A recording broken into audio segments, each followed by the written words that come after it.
vacances, ça fait longtemps qu'elles sont digérées. Les vacances pour moi, c'est au mois d'avril. Donc depuis, j'ai repris l'entraînement. Donc ça fait déjà quelques mois. Le gros de la préparation est déjà bien entamé. Et je vais très bien et l'entraînement se passe très bien. Alors qu'est-ce que tu fais pour te préparer là pendant cet été? Alors, on fait beaucoup de sauts sur les tremplins artificiels, beaucoup de fonciers en ski à roulettes, en course à pied, en vélo et beaucoup de musculation. Donc c'est l'entraînement quotidien 2 fois par jour. Et là, il y a la période des compétitions estivales qui est déjà un petit peu entamée. Donc ça fait une petite coupure au milieu de tout ça. Alors justement, tu fais un petit bain familial parce qu'il y a une compétition à Gérardmer qui arrive rapidement, hein. C'est vrai que là, j'ai une semaine entière pour me préparer dans ce beau cadre à Gérardmer pour la compétition, le Grand Prix de la ville de Gérardmer vendredi prochain. Donc c'est très bien pour moi, je suis en forme. J'ai gagné quelques compétitions récemment, donc j'espère que ça va bien se passer aussi à domicile. Alors justement, c'est une compétition qui te tient à cœur, tu es un petit peu chez toi, quoi. Ouais, c'est plus pour le cadre, le fait que ce soit le tremplin. Mon tremplin, je dirais, c'est vrai que ça me tient à cœur. Et puis il y a toujours un peu des spectateurs qui viennent, il y a beaucoup de gens qu'on connaît. Et il y a aussi les touristes dans le coin, donc ça fait connaître bien le saut à ski, donc c'est important. En plus cette année, toutes les équipes de France sont présentes, aussi bien de saut à ski que de combiné nordique, donc ça va être un beau spectacle. Donc tu es en pleine préparation parce qu'après les échéances vont s'enchaîner. Ouais, c'est vrai que tout de suite, la semaine d'après, on a les grands prix, les compétitions donc internationales qui commencent, donc c'est le gros objectif de cet été, c'est vraiment arriver en forme pour se confronter à l'élite mondiale et montrer qu'on est bien présent et puis qu'on sera là l'hiver prochain. Quelle compétition arrive là, importante? Alors c'est les grands prix d'été, c'est des coupes du monde c'est un circuit estival où toute l'élite mondiale se retrouve. Tu vas à Val di Fiemme en Italie notamment? Alors non, on va pas à Val di Fiemme, on va rester en Autriche et en Allemagne. Donc il y a une étape aussi en Russie un peu plus tard, mais on va pas y aller pour des raisons un peu budgétaires.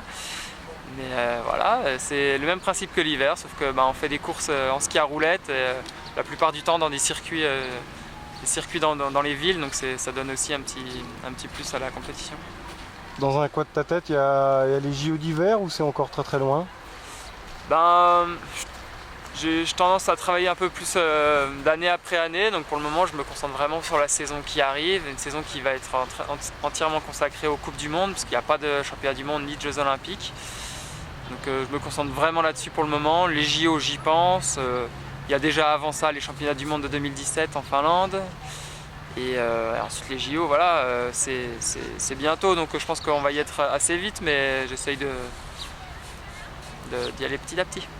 Bon, depuis la retraite de Jason Lamy-Chapuis notamment, tu as un rôle de cadre dans cette équipe de France. Qu'est-ce qu'on te demande? Bon, rien de plus qu'à l'habitude, et puis je suis pas seul, il y a François Brault aussi, le vice-champion du monde de l'hiver dernier qui est avec moi, qui est lui le vrai leader en fonction de ses résultats. C'est vrai que c'est une équipe très très jeune, la plupart des membres de l'équipe de France maintenant ont à peu près 10 ans de moins que moi, donc c'est vrai que ça change, c'est un nouveau statut, mais bon, ça me donne de la maturité aussi, ça me change pas mes objectifs, hein, je m'occupe principalement de mes objectifs, de ma préparation, et si je peux filer un coup de main aux jeunes, c'est vraiment bien.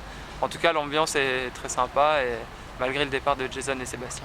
Oui, ça stimule d'avoir des responsabilités, tu as quand même un rôle de transmission un petit peu de ton savoir-faire, ton expérience?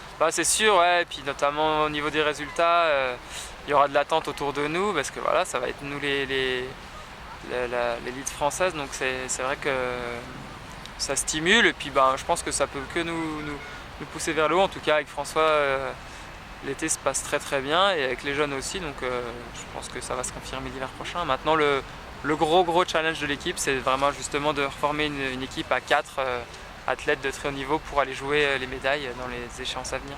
Alors quels sont les jeunes que tu dois encadrer, les jeunes en puissance là? Il y a un Vosgien notamment. Il y a 2 Vosgiens, Antoine Gérard qui s'est déjà distingué l'année dernière avec sa sélection championnat du monde parmi les grands, Nicolas Didier, un autre Vosgien.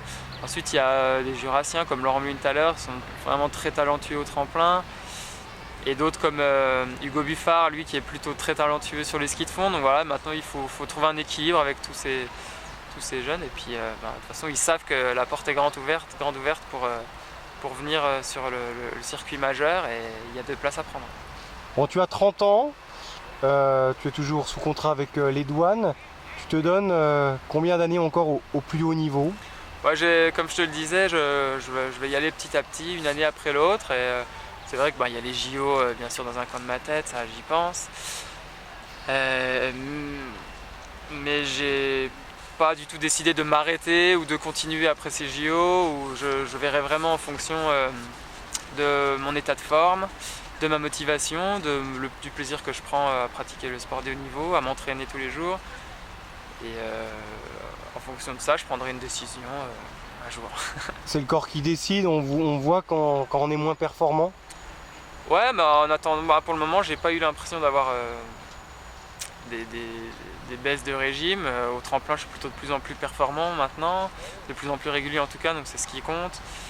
Et puis sur le ski de fond, voilà, je suis à l'âge mûr pour le fondeur, donc il n'y a aucune raison qu'il y ait de baisse de régime. Maintenant, il faut que je prenne soin de moi, bien sûr. Les phases de récupération sont vraiment importantes parce que je peux. Ouais, c'est sûr que j'ai plus d'entraînement que ce que j'avais avant, donc il faut encaisser tout ça. Donc mais avec l'expérience, ça passerait bien. Donc pour le moment, je n'ai pas d'inquiétude. T'as encore la caisse. Bon, pour conclure, Maxime, lorsqu'on a gagné la médaille d'or par équipe avec l'équipe de France, est-ce qu'on se dit qu'on a eu le summum, ou on se dit tout est encore possible même s'il faut reconstruire avec des jeunes? Je pense qu'on a atteint un petit summum quand même en étant champion du monde par équipe. Quelque chose qui sera difficile à aller rechercher, mais pas impossible du tout. Ça c'est sûr que non, c'est sûr que je pense que c'est encore réalisable. Maintenant, j'aimerais bien réaliser une chose pareille, mais en individuel. Donc aller chercher une médaille individuelle un jour, ça c'est vraiment maintenant quelque chose qui me stimule. En tout cas, remonter sur un podium lors d'une Coupe du Monde, c'est des choses qui... C'est pour ça que je travaille maintenant. Il y a un petit goût d'inachevé, il faut faire ça, faut faire la paix. C'est pas un goût d'inachevé puisque je l'ai déjà fait, mais c'est quelque chose que je dois me prouver à moi-même, que je suis capable de le refaire à nouveau quelques années plus tard. Et en tout cas, je suis meilleur que lorsque je l'ai réalisé, mais il y a aussi une concurrence qui est incroyable, une densité vraiment phénoménale au haut niveau. Et donc il faut que le jour-là, tout soit réuni, et ça peut faire. Toujours les Autrichiens, les Finlandais qui sont au-dessus. Les Allemands, les Norvégiens qui ont une armada. On était en stage il n'y a pas longtemps avec eux. Voilà, nous on est une dizaine, dont 2 à être au haut niveau. Eux ils arrivent en stage à 7-8, mais c'est 8 qui sont capables de jouer la gagne, donc c'est vrai que de ce côté-là ça fait peur, mais ils sont pas imbattables.